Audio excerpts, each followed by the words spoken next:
Hello, and welcome to the This Happened Today in History podcast. I am your host, Mr. Miller. This podcast will cover a number of topics that happened on this date in history. Please visit the podcast webpage at thishappenedtoday.buzzsprout.com. There you can download the notes page, which will help you organize the information as well as develop your own ideas on how these events change the world around us. If you're interested in hearing more, please consider subscribing so you will not miss out on what happens tomorrow in history. Today is June 17th. In 1885, the dismantled Statue of Liberty, a gift of friendship from the people of France to the people of America, arrived in New York Harbor after being shipped across the Atlantic Ocean in 350 individual pieces packed in more than 200 cases. The copper and iron statue, which was reassembled and dedicated the following year in a ceremony presided over U.S. President Grover Cleveland, became known around the world as an enduring symbol of freedom and democracy. Intended to commemorate the American Revolution and a century of friendship between the U.S. and France, the statue was designed by French sculptor Frédéric-Auguste Bartholdi, who modeled it after his own mother, with assistance from engineer Gustave Eiffel, who later developed the iconic tower in Paris bearing his name. The statue was initially scheduled to be finished by 1876, the 100th anniversary of America's Declaration of Independence. However, fundraising efforts, which included auctions, a lottery, and boxing matches, took longer than anticipated, both in Europe and the U.S., where the statue's pedestal was to be financed and constructed. The statue alone cost the French an estimated $250,000, more than $5.5 million in today's money. Finally completed in Paris in the summer of 1884, the statue, a robed female figure with an uplifted arm holding a torch, reached its new home in Bedloes Island in New York Harbor on June 17th of 1885. After being reassembled, the 450,000-pound statue was officially dedicated on October 28, 1886 by President Cleveland, who said, "We will not forget that liberty has here made her home, nor shall her chosen altar be neglected." Standing more than 305 feet from the foundation of its pedestal to the top of the torch, the statue, dubbed Liberty Enlightening the World by Bartholdi, was taller than any structure in New York City at the time. The statue was originally copper-colored, but over the years it underwent a natural color change process called patination that produced its greenish-bluish hue. In 1892, Ellis Island, located near Bedloes Island, which in 1956 was renamed Liberty Island, opened as America's chief immigration station. For the next 62 years, Lady Liberty, as the statue is nicknamed, stood watch over the more than 12 million immigrants who sailed in New York Harbor. In 1903, a plaque inscribed with the sonnet titled The New Colossus by American poet Emma Lazarus, written 20 years earlier for a pedestal fundraiser, was placed on an interior wall of the pedestal. Lazarus's now famous words, which include, "Give me your tired, your poor, your huddled masses yearning to breathe free," became symbolic of America's vision of itself as a land of opportunity for immigrants. Some 60 years after President Calvin Coolidge designated the statue a natural monument in 1924, it underwent a multi-million-dollar restoration, which included a new torch and gold leaf-covered flame. It was rededicated by President Ronald Reagan on July 4th of 1986 in a lavish celebration. Following the terrorist attacks of September 11, 2001, the statue was closed. Its base, pedestal, and observation deck reopened in 2004, while its crown reopened to the public on July 4th of 2009. For safety reasons, the torch has been closed to visitors since 1916 after an incident called the Black Tom Explosions, in which munitions-laden barges and railroad cars in the Jersey City, New Jersey waterfront were blown up by German agents, causing damage to the nearby statue. Today, the Statue of Liberty is one of America's most famous landmarks. Over the years, it has been a site of political rallies and protests, from suffragettes to anti-war activists, has been featured in numerous movies and countless photographs, and has received millions of visitors from around the globe.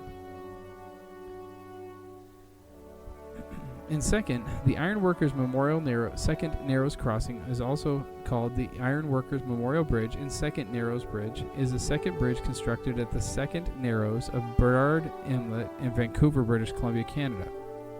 Originally named the Second Narrows Bridge, it connects Vancouver to the north shore of Burrard Inlet, which includes the district of North Vancouver, the city of North Vancouver, and West Vancouver. It was constructed adjacent to the older Second Narrows Bridge, which is now exclusively a rail bridge.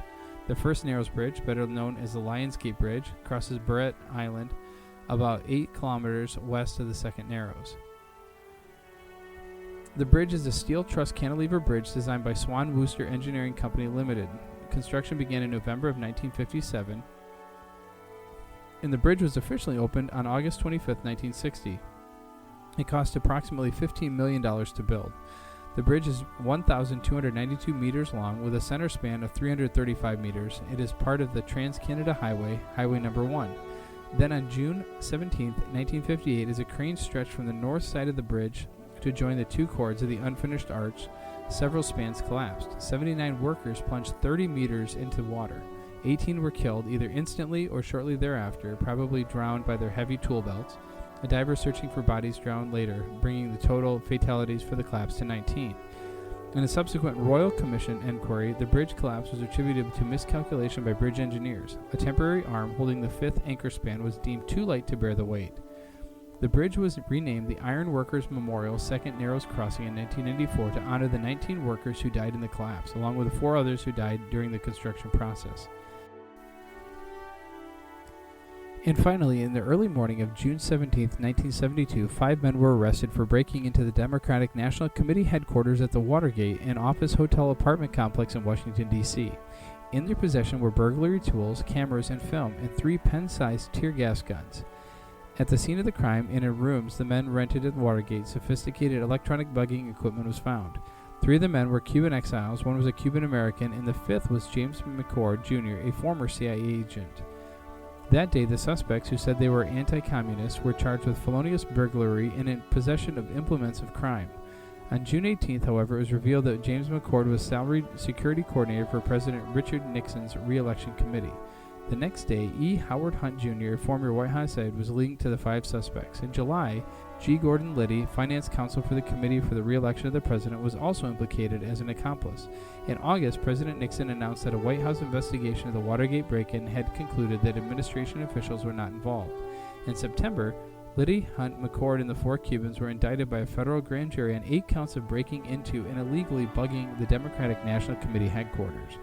In September and October, reporters Carl Bernstein and Bob Woodward of the Washington Post uncovered evidence of illegal political espionage carried out by the White House and the Committee for the Re-election of the President, including the existence of secret fund kept for the purpose and the existence of political spies hired by the committee. Despite these reports, a growing call for the Watergate investigation on Capitol Hill, Richard Nixon was re-elected as president in November in 1972 in a landslide victory. In January 1973, 5 of the Watergate burglars pleaded guilty and 2 others, Liddy and McCord, were convicted. At their sentencing on March 23rd, U.S. District Court Judge John J. Sirica read a letter from McCord charging that the White House had conducted an extensive cover-up to conceal its connection with the break-in. In April, Attorney General Richard Kleinheist and 2 top White House advisors, H.R. Haldeman and John Ehrlichman, resigned, and White House counsel John Dean was fired.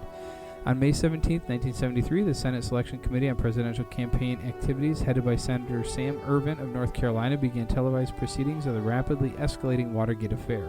1 week later, Harvard law professor Archibald Cox was sworn in as a special Watergate prosecutor. During the Senate hearings, former White House legal counsel John Dean testified that the Watergate break-in had been approved by the former Attorney General John Mitchell, with the knowledge of the White House advisors Ehrlichman and Haldeman, and that President Nixon had been aware of the cover-up. Meanwhile, Watergate prosecutor Cox and his staff began to uncover widespread evidence of political espionage by the Nixon Re-election Committee, illegal wiretapping of thousands of citizens by the administration, and contributions to the Republican Party in return for political favors. In July, the existence of what would be called the Watergate tapes, official recordings of White House conversations between Nixon and his staff, was revealed during the Senate hearings. Cops subpoenaed those tapes, and after 3 months of delay, President Nixon agreed to send summaries of his recordings.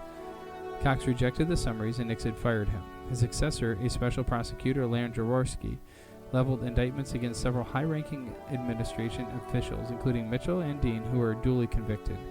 Public confidence in the presidential president rapidly waned, and by the end of July 1974, the House Judiciary Committee had adopted 3 articles of impeachment against President Nixon: obstruction of justice, abuse of presidential powers, and hindrance of the impeachment process. On July 30th, under coercion from the Supreme Court, Nixon finally released the Watergate tapes. On August 5th, transcripts of the recordings were released, including a segment in which the president was heard instructing Haldeman to order the FBI to halt the Watergate investigation. 4 days later, Nixon became the first U.S. president in history to resign. On September 8th, his successor, President Gerald Ford, pardoned him from any criminal charges. You have been listening to the This Happened Today in History podcast. I thank you for listening, and I hope that you have enjoyed learning about historical events from the past. Thank you to the following websites for their information regarding today's topics: thepeoplehistory.com, the Statue of Liberty at history.com, Canada's Second Narrows Bridge collapses at pressbooks.bccampus.ca, and the start of Watergate at history.com. The music used as the background track for this podcast is Americana, created by Kevin MacLeod on Incompetech.com. If you enjoyed this information and would like to hear more, please consider subscribing, as this will keep the historical events in your feed in the morning for each day. I hope you have a great day.